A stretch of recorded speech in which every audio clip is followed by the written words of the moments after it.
This story is titled, My Wife Changed the Locks While I Was Away. She said I found someone better. 4 days later, she was begging me to talk. Hey everyone, before we jump into today's video, I need your help. We've noticed the channel is losing some traction, and subscribing is one of the best ways you can support us. It's quick, free, and it helps us keep bringing you awesome content. Your support means the world. Let's keep this channel growing together. Thanks so much. Now let's start the video. Alright boys, buckle up because this is going to be a wild one. So I, 34 male, was married to Vi, 32 female, for 8 years. Met back in college when we were both broke AF. She was this quiet accounting major, cute but not drop-dead gorgeous or anything. Just this girl with big plans and an even bigger attitude when no one was looking. I was a business major with some decent family connections and enough money to not eat ramen every night. We got married right after graduation. Nothing fancy, just courthouse and dinner after. My parents paid, because her family was basically broke. Should have seen that as red flag number 1, I guess. She was always obsessed with money and status, even back then. Anyways, fast forward to 2 months ago. I've been killing it at my company. Got the corner office, company card, nice bonus structure, the whole deal. Vi was doing pretty good too, working for this finance firm downtown. Funny how she kept getting promotions every 8 to 10 months when everyone else took years to move up. Almost like someone was pulling strings behind the scenes. It was Mila Mao. Our marriage was okay, I guess. Not great, not terrible. We did the whole dinner with friends thing, posted the vacation pics, all that Instagram perfect bullshit. But something always felt off, like she was just going through the motions. Like she was just waiting for something better to come along. Then I land this huge project in Portland. 2 weeks away from home. Potential for major dollars if I pull it off. Before I leave, Vi's playing the supportive wife role hard, making my favorite dinner, buying me new luggage, even threw in some surprise bedroom fun the night before I left. You're gonna crush it, babe. I believe in you, she kept saying. First week away, everything's normal. We video chat every night. She asks about the meetings, tells me about her day, sends me pics of dinner she made, probably ordered in TBH. But then week 2 hits, and shit gets weird. Her texts get super short. Like I'd send paragraphs about how the project was going, and get back nice, or sounds good. Our calls went from 30 to 40 minutes to like 8 minutes tops, always with her saying she's so tired from work, or has early meetings tomorrow. Then during one video call, I noticed something in our living room looking different. We had this coral throw pillow that Vi absolutely loved. Like we literally had arguments about moving it when friends came over. But suddenly it's gone, replaced by this fancy black and gold pillow I've never seen before. Hey, what happened to the coral pillow? I ask. Oh, that old thing? Just needed a change? She shrugs. Yeah. Change. Convenient timing. Then I hear it. A dude laughing in the background. Who's that? I ask, trying to sound casual. Just the TV, she says. But I installed our whole entertainment system myself. Our TV sound comes through a Sonos soundbar, with very specific audio quality. That was 100% a real person laughing. She ends the call a few minutes later. Headache! The next couple days, things get even weirder. She stops answering my goodnight texts. Her location sharing, which we both always had on for safety, is suddenly turned off. Her Instagram stories show our living room from angles she never uses, and I swear I could see a men's watch on our coffee table in one of them. I don't say anything though. I just watch and wait. Since I felt something is off, I tried to finish everything early a bit and fly back home. My flight landed at 2 p.m. on a Thursday. I texted her just landed like I always do. No response, which is weird AF since she always replies to that message. It's been our thing for years. The Uber ride home feels like it takes forever. I'm checking my phone every 30 seconds, refreshing in case I missed her text somehow. Nothing. I get to our house, roll my suitcase up the driveway, put my key in the lock, and it doesn't work. I try again thinking maybe I'm just doing it wrong because I'm tired from the flight. The fucking lock is completely different. I was so freaking confused, like, who the hell changed the locks? That's when my phone buzzes. Message from Vi. I found someone better. Don't bother trying to come in. I've moved on. I look up at our security camera, the one I installed myself last summer. The little red light is on, which means someone's watching the live feed. She's inside our house, watching me stand there like an idiot with my suitcase, probably laughing with whoever this better guy is. 8 fucking years of marriage gone like that. But here's the crazy part. I didn't feel shocked or even that upset. I felt weirdly calm. Like a part of me always knew this would happen eventually. So instead of pounding on the door or making a scene, I just take a deep breath, stare directly into the security camera, and type, Are you sure about that? She started typing, but I turn around, grab my suitcase handle, and walk away. No drama, no begging, no emotional breakdown. Just me, wheeling my suitcase back down our driveway like I'm checking out of a shitty hotel. As I'm walking, I can see the little typing dots appearing and disappearing on my phone. She's trying to respond, but can't figure out what to say. Probably expected me to lose my shit, give her the satisfaction of seeing me break down. Not gonna happen, Vi. See, what my darling wife doesn't realize is that I've been quietly preparing for this possibility for years. All those doors that magically opened for her career, the investments she thinks she controls, the lifestyle she's gotten so comfortable with, I built it all, and I can tear it all down just as easily. So after walking away from my own house like some kind of badass, lol, not really, I was honestly just too shocked to react. I checked into this Holiday Inn about 10 minutes away. Nothing fancy, but I needed somewhere to crash and figure out my next move. First thing I diss is call my boy Mac. We've been tight since sophomore year of college. He was my roommate after my first one dropped out. Mac's always been that friend who knows everybody's business and isn't afraid to tell you the brutal truth. Dude, where the hell are you? He asked when he picks up. Your location shows you at some hotel. I give him the short version of what just happened. He went quiet for a minute, then goes, give me an hour. I'll call you back. While waiting for Mac to work his magic, I decide to do some investigating of my own. Vi's never been the tech-savvy one in our relationship. I literally had to set up her work email signature for her last year LMAO. So I tried logging into our shared cloud storage account. And boom, still using the same password I set up 3 years ago. Fucking amateur hour. I started scrolling through recently added photos and there they are. Dozens of pics of Vi with some dude I've never seen before. In our house. On our couch. My couch that I paid for with my bonus last year. Some of these pics are from weeks ago, including nights when I was on business trips or working late. There's even a couple from when I was literally on video calls with her. Like I can see the laptop open in the background while she's cuddled up with this guy. So all those calls where she was so tired and needed to go to bed early? Yeah, she was banging this douchebag in our bed 2 minutes after hanging up with me. My phone buzzes. It's Vi. You're taking this better than I expected. No fighting for us? Guess I was right about finding someone better. I didn't respond. Not yet anyway. Mac calls back. Okay, bro, got the scoop. Your wife's seeing some guy named Zeke. Works for a competitor but came in as a client about 3 months ago. They've been spotted all over town. That new wine bar on 7th. The steakhouse downtown. Even that Italian place where you guys had your anniversary dinner last year. Classy, I mutter. Gets better, Mac continues. This Zeke dude has a reputation. My buddy Dom works in the same industry. Says this guy has a pattern. He targets married women who are moving up in their careers, uses them for industry connections and insider info, then ghosts once he gets what he wants. Done it at least 3 times before. So he's using her, I say, feeling weirdly satisfied. 100%. But she doesn't know that yet. Dom says he plays the perfect boyfriend. Expensive gifts, fancy restaurants, the whole deal.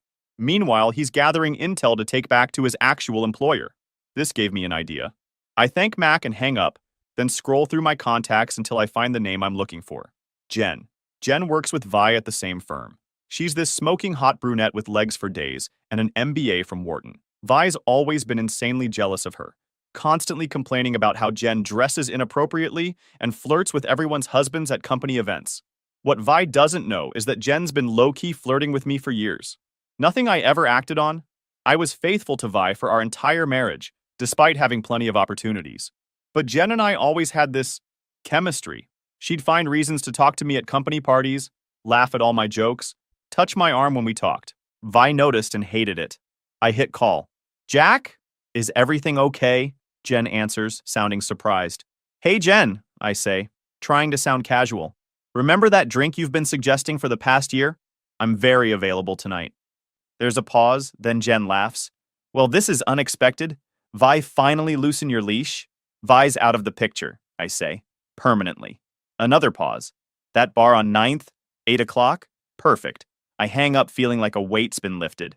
Then I open the Photos app on my phone again and look through pics from Vi and me. 8 years together, and she throws it all away for some smooth-talking corporate spy. Part of me is angry, but another part is almost relieved? Like maybe I've been waiting for an excuse to end things. I took a shower, put on my best jeans and button-down, and head to meet Jen. The whole Uber ride there, my phone is blowing up with texts from Vi. What did you mean by that text? Jack, please respond. We should talk about this like adults. Are you seriously ignoring me right now? I turn my phone to silent and put it away. Time to start the next phase. Jen's already at the bar when I arrive, looking fucking incredible in this little black dress. She stands up to hug me, and I catch at least 3 dudes giving me envious looks. We grab a table and order drinks, and for the first time in months, I'm actually enjoying a conversation with a woman. Jen's smart, funny, and doesn't try to make me feel bad about my job. So what happened with Vi? She eventually asks after our second round. I give her the short version. Her eyes get wider and wider. Holy shit, she says when I finish. What are you going to do? I shrug, trying to look casual. Move on. Starting tonight. Jen gives me this look that's part sympathy, part something else. Well, for what it's worth, I always thought she didn't appreciate what she had. We take a selfie with our wine glasses. Jen's idea. She posts it to her Instagram with the caption, "Finally got that drink," and tags the location. I know damn well Vi follows her. By the time we finish dinner, which somehow turned into dessert and another round of drinks, Vi has called me 17 times. I've ignored every single one. When Jen and I leave the restaurant, I suggest walking her home since it's only a few blocks. Outside her apartment, she hesitates. Want to come up? No pressure, just, it's still early. Part of me thinks it's too soon. The other part, the part that saw those pictures of Vi and Zeke on my couch, thinks life's too short. Love to, I say. By morning, Vi has blown up my phone with 30+ messages, ranging from angry to confused to desperate. I ignore them all and post a new pic to my own Instagram, just the view from Jen's balcony, with 2 coffee cups visible on the table. Caption: great start to a new chapter. After Jen leaves for work, with plans to meet up again that night, I open my laptop and start sending emails to some old colleagues, people who might be interested to know about a certain corporate spy named Zeke, who's been gathering insider information through his relationship with an executive at their competitor. By midnight, I've set up meetings with 3 different people who can help me systematically dismantle everything Vi thinks she's built on her own. She wanted to play dirty? Fine. I invented the fucking game. But here's something that Vi never figured out.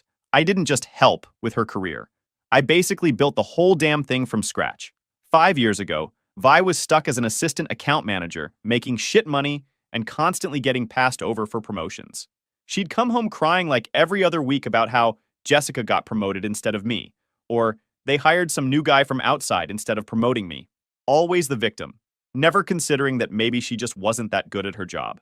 I remember one night after another crying session about being overlooked, I decided to make some calls. My family's not like mega rich or anything, but we've got connections. My uncle Rob was on the board of directors at this mid-size investment firm that was looking to expand their client base. I arranged a chance meeting between Vi and the hiring manager at some charity thing my mom organized. 2 weeks later, Vi gets an offer for senior account manager, basically skipping 2 levels from where she was before. She was over the moon, thinking it was all because of her amazing interview skills. LMAO. But here's the thing. I didn't just make an introduction. I actually invested a pretty significant chunk of money, like $250,000 from my trust fund, in the firm under a shell company called Morgan Holdings. Morgan is my mom's maiden name. Real subtle, right? But Vi never bothered to look into it. She was so excited about her fancy new business cards and corner office that she literally just signed wherever the HR lady pointed, including an agreement giving significant control to the silent investor who'd provided capital for her division's expansion. Guess who that investor was? Yep. Anyway, I'm in my hotel room the morning after staying at Jen's place. That girl is wild BTW. The things she can do with her tongue should be illegal in at least 12 states. And I'm putting together my game plan.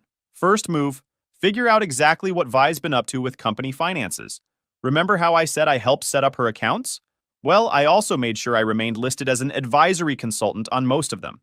Basically gave me backdoor access to see what she was spending. Not that I ever used it. I trusted her. Until now.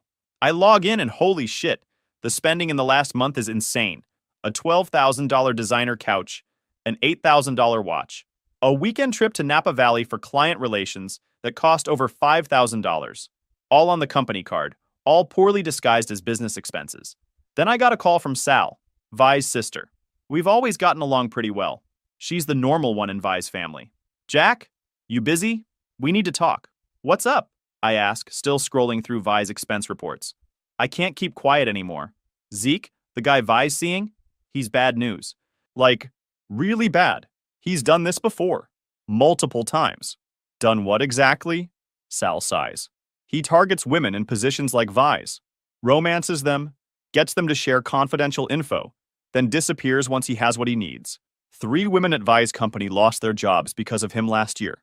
I'm not even surprised. How do you know all this? Because Vi's been asking me to hold documents for her. Said it was just in case things went south at work. I looked at them last night. Jack, it's bad. She's been moving serious money around. Big purchases hidden as business expenses. And there are emails between her and Zeke discussing confidential client information. Now we're getting somewhere. Can you send me copies? Already did. Check your email. Sure enough, there they are. Dozens of documents showing Vi's been embezzling company funds and leaking confidential information to Zeke. Information about upcoming mergers, client portfolios, investment strategies. Shit that could literally tank the company if it got into the wrong hands. And the best part? All on her work email that I helped set up. The one with the recovery phone number? That goes to my phone. Because Vi was too busy to deal with IT security when she started. It was time to make some moves. First, I call my lawyer Dave. We play golf together sometimes and he helped with my parents' estate planning. I give him the rundown and email over the most important documents. Jesus Christ, Jack. This is serious stuff. Embezzlement. Corporate espionage. She could face actual jail time for this. I'm not looking to put her in jail, I explained. I just want to make sure she doesn't walk away with everything we've built. Everything I've built. Dave is quiet for a minute. Okay, here's what we do. Next, I text Vi. Just had an interesting chat about those expense reports, particularly the ones from last month. The couch looks great in our living room, by the way. Italian, right? The company might want to know where the money came from, though. Her response is immediate. What are you talking about? Oh, and Zeke's history with the company makes for fascinating reading. 3 settlements in 2 years. Impressive resume. The typing indicator appears and disappears several times. Then, Jack, we need to talk. After my meeting with the ethics committee tomorrow. Her panic is palpable. What meeting? Jack, please. I don't respond. Instead, I post another picture with Jen. This time from breakfast at this fancy place downtown. Jen looked amazing in morning light, all tousled hair and bright eyes. The post gets like 50 likes in 10 minutes, including from several of our mutual friends. Vi's sister Sal calls again. She's freaking out, called me screaming about some ethics meeting and asking if I took her documents. I played dumb, but Jack, I'm worried about what she might do. Just stay clear of her today, I advise. Things are about to get complicated. I spent the rest of the day making calls and setting shit up for tomorrow. Got meetings with the head honcho at Vi's company, their security guy, and the money lady who's been giving Vi side-eye about her spending for months but couldn't nail her down. Time to drop the hammer. By evening, everything's in place. I met Jen for dinner at this little Thai place where nobody from Vi's work would go. She's wearing this tight green dress that makes me forget about revenge for about 2 hours. So what's the plan for tomorrow? Jen asks over dessert. Full nuclear option? I shake my head. Controlled demolition. I don't want to destroy the company.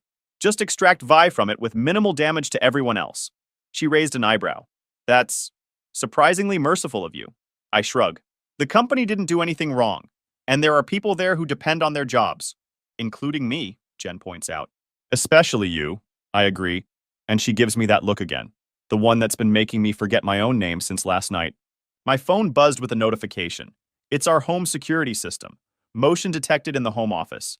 I open the app to see Vi frantically going through filing cabinets, pulling out folders, and throwing papers everywhere. She's looking for evidence, for the paperwork that would show how deep my involvement with her career goes. What she doesn't know is that all the important stuff is in a safe deposit box across town. The safe behind our honeymoon photo that she's currently trying to pry open contains nothing but a single note I left there months ago. You should have read the fine print. I show Jen the security feed, and she nearly spits out her wine laughing. Oh my God, she looks insane. Vi called 7 more times that night. I let them all go to voicemail. The last one, she's actually crying. Jack, please. Whatever you think you know, it's not what it looks like. Zeke isn't who you think he is. He's been helping me with my career. Please, just call me back before you do something we'll both regret. Too late for that, Vi. About 8 years too late. I fell asleep in Jen's bed with a strange sense of peace. I knew that the next day Vi is going to learn exactly who she's been married to all these years. And it's not the pushover she thinks I am. The last thing I did before falling asleep is send one final text to Vi. Check your email at 8 a.m. tomorrow. Pay special attention to the attachment from March 15th. March 15th, the day she signed the partnership agreement 5 years ago. The one she clearly never read carefully enough. game fucking on. So I woke up at 5:30 a.m., feeling like it's Christmas morning. Today's the day Vi realizes exactly how fucked she is. I carefully slide out of bed, trying not to wake Jen, and grab my laptop. First order of business, sending that email I promised Vi. I attach the partnership agreement from 5 years ago, the one where she's clearly listed as a managing partner, whose position is contingent on approval from Morgan Holdings, the one that gives the primary investor, aka me, authority to review all financial decisions, the one with a very specific clause about ethical violations resulting in immediate asset review. I also attached screenshots of her expense reports for the last 3 months, with all the personal purchases highlighted in bright yellow. The $12,000 couch, the $8,000 watch she bought Zeke, the weekend trips, all neatly categorized and cross-referenced with social media posts proving they were personal expenses, not business-related. I sent screenshots of her emails with Zeke discussing confidential client information as well. Information she had absolutely no right to share with anyone, let alone an employee of a competing firm. I hit send at exactly 8 a.m., then opened the home security app to watch the show. Sure enough, Vi's in the kitchen with her phone, still wearing yesterday's clothes. She looked like shit. Mascara smeared, hair a mess. Guess she had a rough night destroying our home office looking for documents that aren't there. Her phone pings. She picks it up, opened the email. I wish the camera had better resolution, because watching the color drain from her face is fucking priceless. She drops into a chair, scrolling frantically through the attachments. Then she starts calling me. Again. I declined the call and text. No time to talk. Meeting the CEO in 30 minutes. That gets her moving. She runs upstairs, presumably to shower and change. Meanwhile, I'm getting dressed myself, putting on my best suit, the one Vi always said made me look intimidatingly successful. I grabbed an Uber to Vi's company headquarters, this fancy glass building downtown that practically screams, "We manage rich people's money here." The receptionist buzzes me into the main conference room where the CEO and executive team are waiting. When I walked in, the company bigwigs were already there, including a woman I'll call her Gloria, the money lady who's always looked at Vi suspiciously. "Jack," the CEO stood to shake my hand. "Thanks for bringing this to our attention." The door bursts open and Vi rushes in, looking like she got dressed in a tornado. Hair still wet, blouse buttoned wrong, total mess. "Jack, what are you doing here?" Her voice cracks when she sees me. I smile pleasantly. "Just showing your bosses how you've been stealing company money and leaking secrets." "That's bullshit," Vi sputters. Then suddenly her eyes narrow. "Wait, I saw you with Jen last night. You posted it on Instagram. Is that what this is about?" I ignore her accusation and slide the folder toward the CEO. Bank statements, expense reports, and emails showing everything. "This is revenge because I cheated," Vi yells, getting louder. "You're fucking my coworker and now you're trying to destroy me?" The CEO clears his throat. "Vivian, your personal drama isn't our concern. The $12,000 couch and leaked documents, however, are... This is all because of Jen!" Vi screams, completely losing it. "She's wanted him for years. They planned this together. Zeke Marshall was caught trying to access our servers this morning." Gloria cuts in coldly. "Security removed him from the building." Vi collapses into a chair, the fight draining out of her. That's not possible." "But how did you access everything?" she finally asks, looking defeated. "Morgan Holdings," I reply calmly. "That's me. I'm your silent investor." The color drains from her face as everything clicks. You set me up." "No, Vi, you set yourself up. I just built in a failsafe." As security escorts her out, she turns back with tears streaming down her face. "Was it worth it? Destroying me just to be with her? How long have you two been planning this?" "This has nothing to do with Jen," I reply. "This is about your choices. The embezzlement, the corporate espionage. Cheating was just the beginning." "Fuck you, Jack," she spits. "You'll regret this." After security escorts Vi out, the CEO turns to me. "That was intense. You okay?" "I'm fine," I say. "Just glad it's over." "We owe you for catching this," he says. "Could have cost us millions if it continued. We'll handle it quietly. She can resign or face charges." We wrap up in 20 minutes flat. As I'm leaving, the CEO adds, "For what it's worth, I'm sorry about your marriage, but the company appreciates your discretion." I nod and head out. No need to explain that I'd been planning for this possibility for years. As I'm leaving the building, my phone explodes with notifications. Mac texted, "Dude, check your security cameras. Vi's destroying your house." I pull up the app to see Vi throwing things and screaming. She's tearing through drawers and smashing picture frames. I can't hear the audio, but it's clear she's completely lost it. I text Mac. Let her rage. Nothing important there anyway. By the time I meet Jen for lunch, Vi has called 37 times and left 14 voicemails. The last one actually makes me pause. You fucking asshole. You and that slut have been planning this all along, haven't you? I saw the way she looked at you at the Christmas party. Was she fucking you then too? Is that why you set me up? You wanted her instead, so you destroyed me? I will burn your life down, I swear to God. You think you're so smart with your Morgan Holdings bullshit? I will make you regret this. Both of you. I'm still staring at my phone when Jen reaches across the table and takes my hand. Everything okay? You look stressed. I delete the voicemail and squeeze her hand. Vi's not taking it well. She thinks we planned this together. Jen raises an eyebrow. Seriously? I didn't even know you were interested until you called me yesterday. Yeah, well, easier to blame us than accept responsibility, I say. Don't worry about it. So what happens next? Jen asks. I smile. Now we move to phase 2. And like that, phase 2 began the very next morning when I met with Dave, my lawyer, at his downtown office. The guy looks like he hasn't slept in days, but his eyes light up when I walked in. Jack, perfect timing. I've been reviewing your situation and, well, it's beautiful, legally speaking. I grab a seat across from him. Beautiful how? That partnership agreement Vi signed 5 years ago? It's fucking bulletproof. The ethical violations clause triggers an immediate review of all personal assets acquired during the partnership period. I can't help grinning. And what exactly does that mean for Vi? Dave starts ticking things off on his fingers. The house?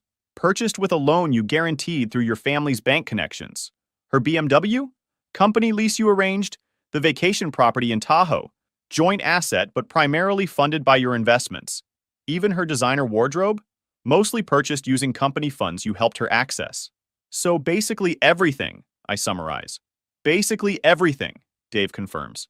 She'll be left with her personal savings account, about $18,000 based on the statements you provided, and those student loans you've been paying. You mean the student loans I stopped paying last month, I corrected him. Dave's eyebrows shoot up. Damn, you really thought of everything. I learned from the best, I say, nodding at him. We spend the next hour mapping out the strategy. By noon, papers are filed, accounts are frozen, and the wheels of justice start turning, slowly but definitely in my direction. I head back to the hotel to find Jen waiting in the lobby, looking stunning as always. How'd it go with the lawyer? She asks as we walk to a nearby cafe for lunch. Let's just say Vi's about to learn what financial ruin really means. Jen winces. You sound brutal. Deserved, but brutal. I shrug. She didn't just cheat on me. She tried to completely fuck over my career too. If I hadn't fed her fake information about those projects, I could have been implicated in insider trading. I could have faced actual jail time. When you put it that way, Jen nods slowly. Still, people at work already think I'm the reason your marriage ended. Let them think whatever they want, I reply, reaching for her hand across the table. We know the truth, which is that Vi demolished our marriage all by herself, and you're just the smart, gorgeous woman who happened to be in the right place at the right time. Jen smiles at that. Smooth talker. No wonder Vi's telling everyone you manipulated her. My phone buzzes. It's Sal. Vi showed up at my apartment at 3 a.m. completely hysterical, screaming about how I betrayed her by giving you those documents. I arranged to meet her at the hotel lobby after lunch. When she arrived, Sal looked exhausted, with dark circles under her eyes. You okay? I ask, genuinely concerned. Sal's always been the normal one in Vi's family. I'm fine. I told her she betrayed herself by cheating on you and committing actual crimes. Sal rubs her temples. She's staying with our parents now. They think you're the devil, by the way. She convinced them you set her up from the beginning. I shrug. Not from the beginning, just from the moment I realized she was the kind of person who might need setting up. Sal actually laughs at that. You know what the craziest part is? Zeke dumped her the second things went south, called her damaged goods and blocked her number. After everything she risked for him. Not surprised, I say. He got what he wanted, or thought he did. About that fancy couch, that $12,000 Italian monstrosity Vi bought to impress Zeke, turns out she didn't just use regular company funds. She used money from a special account specifically set up for the upcoming merger. The same merger Zeke was gathering intel on for that company. So not only did she embezzle, she literally stole from the exact project her boyfriend was trying to sabotage. You can't make this shit up. I knew Vi would do something like this. 5 years of marriage taught me that she couldn't resist flaunting wealth, fancy cars, designer bags, Instagram-perfect vacations. So, 3 months before my Portland trip, I started laying a trap. Every conversation about work, every deal I mentioned over dinner, was carefully planted misinformation. The real projects were locked behind NDAs she never knew existed. So, when she fed Zeke what she thought was insider info, Vi's company ended up chasing ghosts, wasting millions on deals that never existed. Everything unraveled fast. Within 2 weeks, Zeke got fired. Turns out, once you're exposed as a corporate spy, no one wants you. Vi, realizing her life was crumbling, bombarded me with desperate messages, blaming me for ruining her. I had Dave send a cease and desist, and that was that. She even tried fighting the prenup, but the judge dismissed it outright, citing her crimes. The truth is, she made her choices. And in the end, the better choice was always mine. Speaking of better choices, karma delivered one right to my door. A courier showed up with a padded envelope a few weeks later. Inside, a house key and a note in Vi's handwriting. I understand now. You didn't just help build my career. You designed it with a self-destruct sequence. No apology, just recognition. Whatever. The divorce is final. Mac drops by my new downtown loft for coffee. Divorce looks good on you, he jokes. Revenge looks better, I reply. Was all this worth it, though? He asks. The years of planning, setting up those fail-safes? It wasn't about revenge, it was protection. Like insurance you hope never to use. Still, did you have to take everything? Sal says she's working at Target now. I shrug. She made her choices. Everything after was just consequences. What happened to that Zeke guy? Unemployable in finance. Moved to Florida. Florida man strikes again, Mac laughs. And you and Jen? Right on cue, Jen walks in with takeout. Things between us are good. Taking it slow, but she practically lives here now. No games, no manipulation, just something real. Later, I show Jen Vi's note. Are you going to respond? She asks. Nothing to say. It's over. And it is. My career's exploded upward, leading the expansion division after our merger tripled the stock price. My options are now worth 7 figures. Vi could have shared in all this. Instead, she's in her childhood bedroom working retail. Last piece of irony? That $12,000 couch Vi bought with company money now sits in my corner office. A trophy symbolizing her downfall. Sal texted yesterday. Vi saw your promotion announcement. Cried for hours. This morning, from an unknown number. You planned this all along, didn't you? I didn't respond. Some questions answer themselves. Would I have triggered those fail-safes if she hadn't cheated? Number I built them for protection, not destruction. But once she crossed that line and put my career at risk, all bets were off. You know what the best revenge is? Jen asked last night. What's that? Living well, she murmured. And you're crushing it. She's right.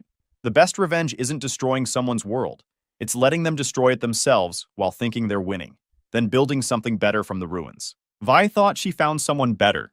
Turns out I did. Sometimes the best things in life aren't free. They're just paid for by someone else's mistakes.